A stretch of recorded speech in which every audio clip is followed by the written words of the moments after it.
दोस्तों, ऐसा व्यक्ति कभी हार नहीं मान सकता। बहुत पुरानी बात है, एक जंगल में गुरुकुल था। बहुत सारे विद्यार्थी पढ़ते थे। जैसे विद्यार्थी ऐसा भी था जिसे बार बार समझाने के बावजूद भी कुछ समझ में नहीं आता था। गुरुजी को बहुत तेज गुस्सा आया और उन्होंने विद्यार्थी को कहा कि जरा अपनी हथेली तो दिखाओ बेटा।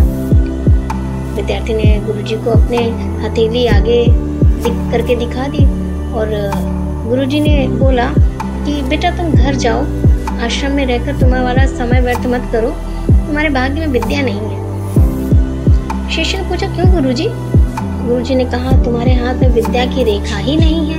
गुरुजी ने एक होशियारी से विद्यार्थी की हथेली को उसे दिखाते हुए कहा कि ये देखो, ये विद्या की रेखा है और ये तुम्हारे हाथ में है ही नहीं, इसलिए तुम अब समय नष्ट ना करो और घर चले जाओ, अपना कोई और काम देखो।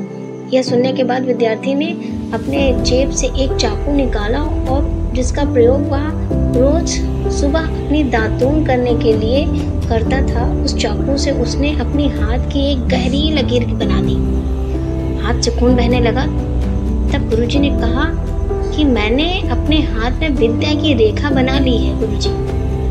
यह देखकर गुरुजी को द्रवित हो गए और उन्होंने कहा कि उस विद्यार्थी को गले लगा लिया।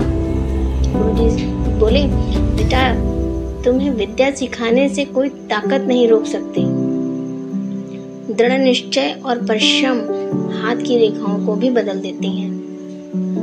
दोस्तों, यह विद्यार्थी आगे चलकर महर्षि पाणिनि के नाम से प्रसिद्ध हुए, जिनसे विश्व प्रसिद्ध व्याकरण अष्टाध्यायी की रचना की।